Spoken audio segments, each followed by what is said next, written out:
Pour rendre un PDF cliquable, il faut utiliser Seja sur internet. Donc faut écrire Seja dans Google et ensuite il faut aller sur le site de seja.com.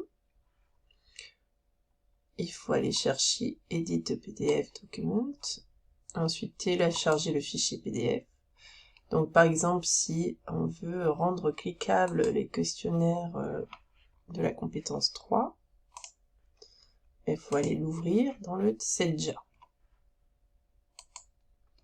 Et une fois qu'on l'a ouvert, bien là, on va pouvoir ajouter des champs. Par exemple, le formulaire. Si on veut que là, les gens remplissent avec du texte multiligne, eh bien, on peut mettre le texte multiligne ici. Et on vient le mettre à la taille qu'on veut. Ensuite, soit on fait un dupliqué ici. Hop, et on vient... Oh, c'était peut-être pas la meilleure idée. Et on vient copier ce texte-là. Moi, j'aime bien faire le dupliqué, donc il faut le cliquer dessus, dupliquer. Et on met en dessous, dupliquer. Et on met en dessous, voilà, on remet la bonne taille. Etc., etc.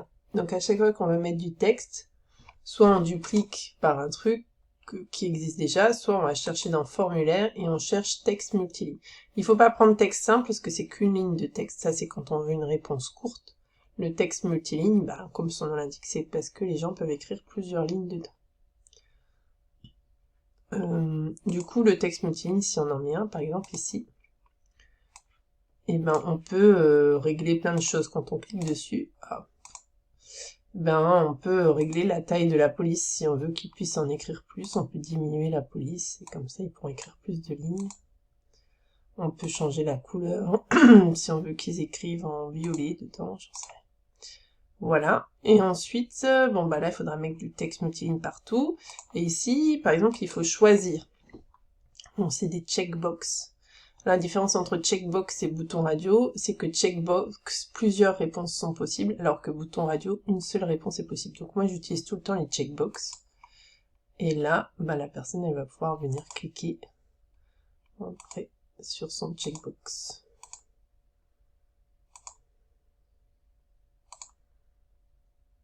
Enfin, quoique pour l'animation d'un exposé, j'aurais pu mettre un bouton radio parce qu'il n'y a qu'une... J'aurais pu mettre celui-là. J'aurais pu mettre bouton radio. C'est-à-dire que là, juste pour montrer la différence entre le checkbox et le bouton radio, là, si je clique dans le checkbox, là, je peux cliquer ici, je peux cliquer ici, voilà. Il peut y avoir plusieurs réponses possibles, alors que le bouton radio, si je clique dessus, et ben si je clique ici, hop, ça prend la place. Donc, voilà. Ensuite, bah, il faudrait mettre encore des champs de texte. Et quand on a fini de mettre tous ces champs de texte, etc., eh bien, comment on fait?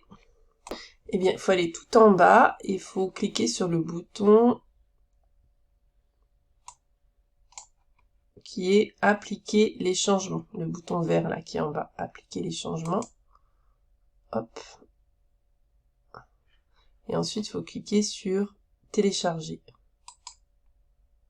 Tac. Et puis normalement là, si j'ouvre mon questionnaire 3, là, je vais avoir mes champs de texte, etc. Et je vais avoir mes boutons radio ou mes trucs cliquables ou pas cliquables. Voilà. Alors après, pour les liens internet, là, ils sont normalement déjà dans le PDF. On les a pas via le Seja. Hein, ça veut dire que mon fichier PDF, ici, où c'était pas encore cliquable, il a déjà le lien. Donc pour avoir le lien, ça veut dire que dans mon fichier Word d'origine, ici, ça s'ouvre, voilà. Pour avoir un lien, imaginons là, je vais enlever le lien. Il faut juste sélectionner, cliquer droit, il doit y avoir un truc, supprimer le lien hypertexte. Ouais. Imaginons que le lien, il apparaisse pas, il est pas en bleu. Et bien ce qu'il faut faire, c'est aller dans le fichier Word, sélectionner le lien. Alors, en PC, c'est clic droit. On clique sur lien. Et là, il faut remettre le lien ici dans adresse et cliquer sur OK, et là il devient cliquable. Voilà pour le lien internet.